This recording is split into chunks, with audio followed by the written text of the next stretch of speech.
Physics second paper exam Blender করছো, ভালো করছো খুব নাকি খারাপ করছো, কোনো কিছুই ভাইয়া এখন আমি জানতে চাচ্ছি না।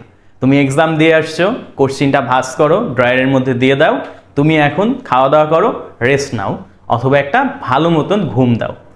কারণ তোমার নেক্সট এক্সাম হচ্ছে কেমিস্ট্রি। সো কেমিস্ট্রি এক্সামের যে টাইম টেবল, এটা নিয়ে যে স্ট্র্যাটেজি, সেটাই আজকে আমি কথা বলবো তোমাদের সাথে ট্রিপল এস ভাইয়া।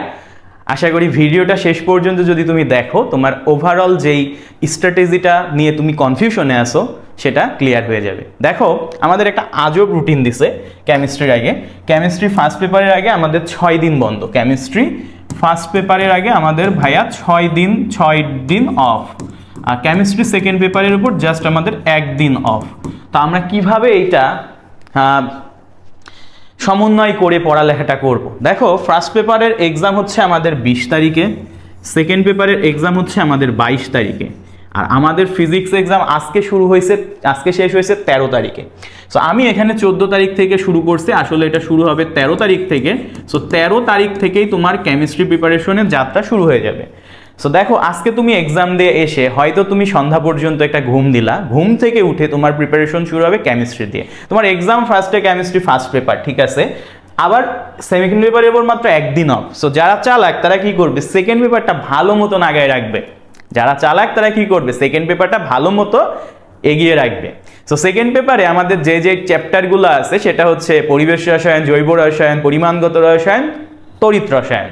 সো এই চ্যাপ্টারগুলোর মাঝে 13 তারিখে তোমার যে কাজটা হবে, তুমি যে চ্যাপ্টারটা ভালো পারো, খুবই ভালো পারো, আমি আবার বলতেছি, যে চ্যাপ্টারটা তুমি ভালো পারো সেই চ্যাপ্টারটা 13 তারিখে ডান করে ফেলা। তাহলে তুমি সেকেন্ড পার্ট C2 এর একটা চ্যাপ্টার তুমি সেকেন্ড পার্টে ডান করে ফেললা 13 তারিখে সন্ধ্যা থেকে রাতের মাঝে 12টা পর্যন্ত হয়তো তুমি পড়লা। 14 তারিখে উঠে তোমার কাজ কি হবে, তুমি সেকেন্ড পার্টের আরেকটা চ্যাপ্টার যেটা তুমি ভালো পারো সেই চ্যাপ্টারটা রিভাইজ করে ফেলা সকাল থেকে ভাইয়া কখন পর্যন্ত, দুপুর পর্যন্ত তুমি আরেকটা C2 এর চ্যাপ্টার ডান করে ফেললা। সো C2 এর আরেকটা চ্যাপ্টার তোমার শেষ। ওকে, 14 তারিখে তোমার তো আরো একটা সময় বাদ আছে, দুপুর থেকে রাত পর্যন্ত।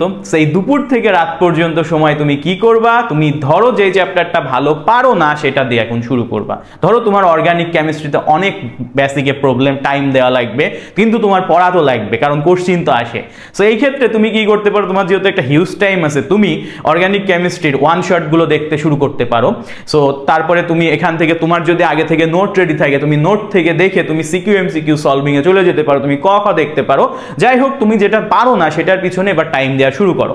সো ধরো অর্গানিক কেমিস্ট্রি পুরোপুরি ডান করতে তোমার এই দুপুর থেকে শুরু করে রাত পর্যন্ত পুরোটাই কভার হয়ে গেল, এবং পরের দিনও ধরো তুমি দুপুর পর্যন্ত অর্গানিক কেমিস্ট্রির উপরই দিলা। তাহলে 15 তারিখে আমি হচ্ছে দুপুর পর্যন্ত আমি কি করলাম, আমি ধরো আমি ভালো যেটা পারি না, অর্গানিক কেমিস্ট্রি আমি পারি না, তো C2 এর আমি 2 নাম্বার চ্যাপ্টারটা ডান করে ফেললাম। That's it.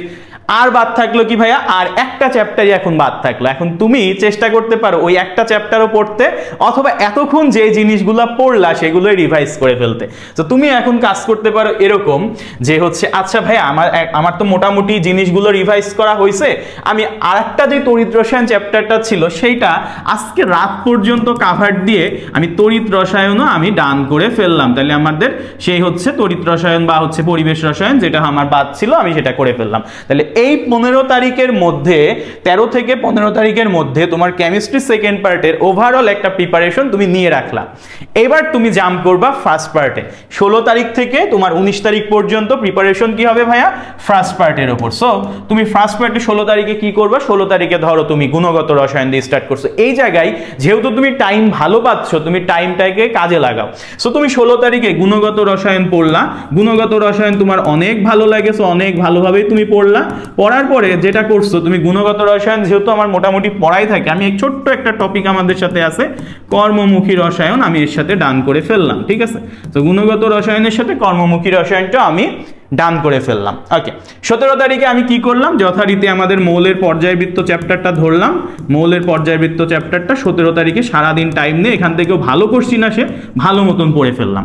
18 তারিখেও আমার সময় থাকতেছে, আমি রাসায়নিক পরিবর্তনটা পড়তে পারি, আমি রাসায়নিক পরিবর্তন পড়লাম, কারণ এখান থেকেও সুন্দর সুন্দর কোশ্চিন আমাদের আসে। সো এখন আমাদের 19 তারিখে কি হচ্ছে, আলটিমেটলি হচ্ছে পুরো জিনিসটা আমি যেটা পড়ছি এটা আমি 19 তারিখে হচ্ছে রিভিশন করব, আর 20 তারিখে সুন্দর মতো আমি এক্সামটা দিয়ে আসবো। তাহলে দেখো তোমার মোটামুটি 14 থেকে 20 তারিখের স্ট্র্যাটেজির মধ্যে ওভারঅল তোমার কেমিস্ট্রি রিভিশন স্ট্র্যাটেজি কিন্তু কমপ্লিট হয়ে গেল, যেখানে তুমি মোটামুটি 13 থেকে 16 তারিখ 15 তারিখ রাত পর্যন্ত তুমি সেকেন্ড পেপারটা দেখলা, 16 থেকে 20 তারিখের আগ পর্যন্ত তুমি আমাদের এই জিনিসগুলো রিভাইজ করলা। এখন স্ট্র্যাটেজি বিভিন্ন হতে পারে, কারোর নোট খাতা দেখে পড়ার অভ্যাস, কারোর বইয়ের মধ্যে নোট করে দেখে পড়ার অভ্যাস। সো যে যেভাবে এতদিন পড়ছো সেভাবেই পড়াটা ট্রাই করবা। তবে এই ক্ষেত্রে তুমি যে কাজটা করতে পারো ভাইয়া, তোমার যদি আগে থেকে একাডেমিকের নোটস থাকে, নোটসটা দেখে তুমি কোন কোন টপিক ইম্পর্টেন্ট সেটা একটা আইডিয়া নিতে পারো, অথবা কোন কোন টপিক ইম্পর্টেন্ট সেটা নিয়ে ভিডিও ভাইয়াদের এখনই চলে যাবে, সেটা তুমি দেখে নিয়ে আইডিয়া নিয়ে সেই টপিকগুলো আগে পড়ো, তাহলে ইনশাল্লাহ ভালো করবে এক্সাম। সো এক্সামে ভালো করার পিছনে কিছু স্ট্র্যাটেজি থাকে, কিছু সাজেশন থাকে, সেগুলো ফলো করতে হয়, শুধুমাত্র ভালো পড়ালেখা করলে হয় না। সো ভাইয়ারা এই জন্য ট্রাই করলাম তোমাকে একটা প্রপার গাইডলাইন দেওয়ার জন্য যে তুমি কিভাবে তোমার প্রিপারেশনটা জাস্ট করবা। এখন এমন হতে পারে যে তুমি রাসায়নিক পরিবর্তনটা মৌলের পর্যায়বৃত্তর আগে দিতে পারো, কারণ মৌলের পর্যায়বৃত্ত হয়তো তুমি ভালো পারো, তাহলে আমি লাস্টের আগের দিন কেন রাসায়নিক পরিবর্তন করতেছি, সো আমি রাসায়নিক পরিবর্তনটা আগে করলাম, মৌলের পর্যায়বৃত্তটা পরে করলাম। এটা তোমার উপর ডিপেন্ড করে, এক একজনের টাইপ এক এক রকম, বাট তোমার প্রিপারেশন স্ট্র্যাটেজিটা মোটামুটি এরকম হলে আই হোপ তুমি এখান থেকে ভালো একটা রেজাল্ট নিয়ে আসতে পারবা।